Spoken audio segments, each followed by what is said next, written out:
Train the muscles, not the joints.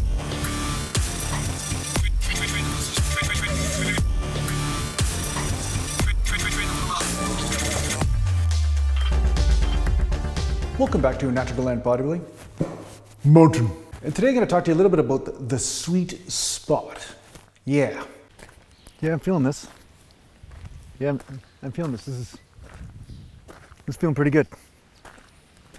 Yep. Feeling pretty good. This is the right, I'm getting the right gains now. You can just tell, right? Can you see it in my legs? Well, I can't really see it. I can feel it right now. So yeah, I'm feeling this. Okay, set number one. Oh yeah, that's good. I'm in the groove now. 100%. The sweet spot.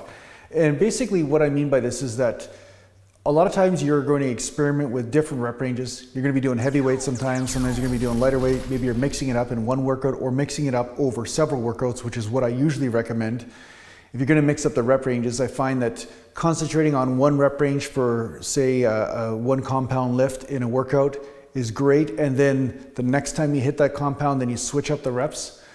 But there's another thing I'm going to talk about, which you may find is happening in your training. And I'm going to say, sometimes it can be also good, where you are just concentrating on one particular weight and those reps, and you're just perpetually trying to add a rep every workout. If you can. Sometimes you can't. Sometimes you go forward, then you go backwards a little bit, depending on what your diet is doing. If you're eating enough, or if you're trying to cut, these things are all variables that happen and can affect your strength and strength endurance. But regardless of this, you're going to find that sometimes when you approach a certain exercise, there's a weight that just feels perfect. It just feels like you're getting the perfect blend of soreness, the perfect blend of pump, and the perfect blend of challenge to the fast twitch fibers by doing heavy enough weight. And you're going to notice that when you use more weight, then other muscles might come in to assist in the process, and they're not necessarily the muscles you want to hit. Or when you go lighter, you're feeling like you're going to endurance. It's almost like you're flattening out. You're not necessarily getting the same benefit. Honestly, this is like the best rep range I've ever done.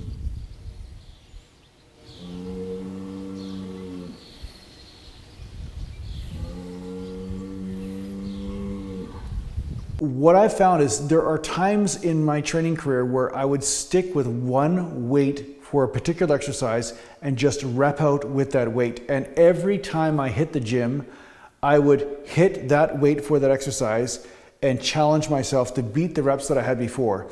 And it felt like a natural progression for some reason. When I lifted heavier, sometimes it would beat me up too much and I'd be too sore or wrecked or whatever, or maybe it would feel off, like I'd be recruiting other muscles that I didn't want to recruit.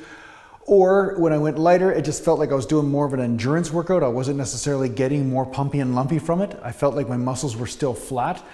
And every time I would land on that right weight, it's almost like being Goldilocks and Goldilocks and the Three Bears, like this oatmeal's too cold, this oatmeal's too hot, this oatmeal's just right.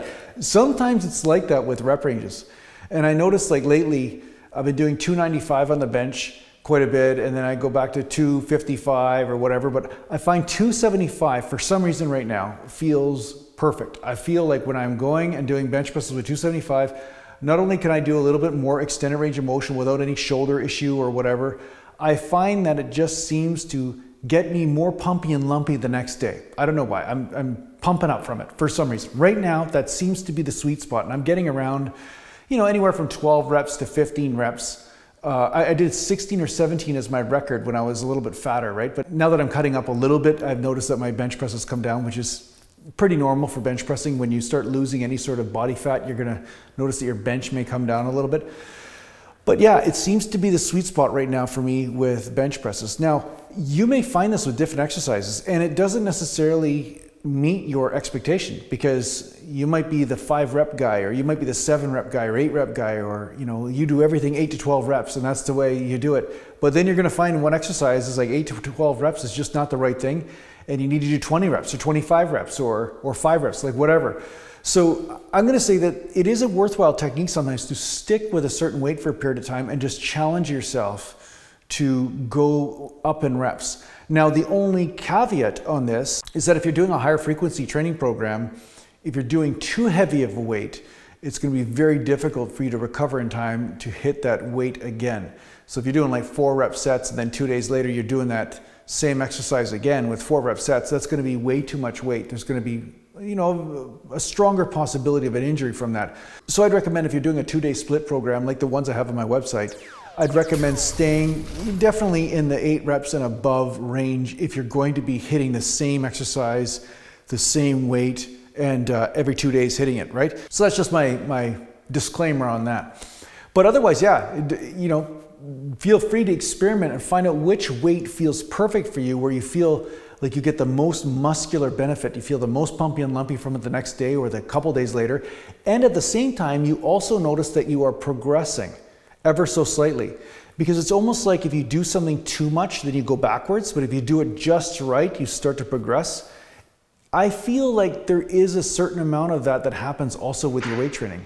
If you overstimulate, say by using way too high of a weight or too intense of a weight, sometimes all you do is just strain stuff, but you don't necessarily adapt to it. So I do think there is such thing as an overstimulation or too much for your body to recover from, and therefore it becomes trauma rather than stimulation.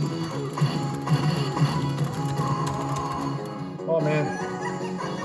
And you don't want it to be trauma. If it's trauma, too much of that leads to injury. Stimulation leads to strength. So there is something to be said for that, although where those boundaries are for you, I don't know, but it's worthwhile for you to experiment and find out what weight do you continually use and still progress in your training program. And there's a good chance that if you're not progressing, change the weight, go a little bit lighter, go a little bit heavier, like find out what that weight is and see which one you start to progress at. And that might be a key to unlocking the next level of growth or gains in your training. Mountain. So I thought this was an interesting topic or whatever. Are you okay? Hey? Are you all right there, buddy? Yeah? Not happy? Poor guy. Yeah, not happy in there? No? That's okay. Hey. I'm going to be talking about this sort of stuff in my podcast that I'm going to put exclusively on Patreon. I'm just going to put up a podcast there once in a while in, you know, just audio format or whatever.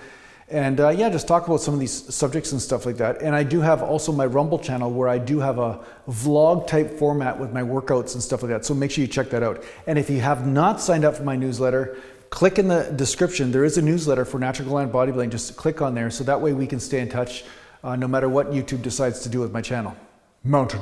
Anyway, thanks a lot for watching. If you need to get a hold of me, just go to naturalglandbodybuilding.com. And thanks to the Patreon supporters, and take care for now.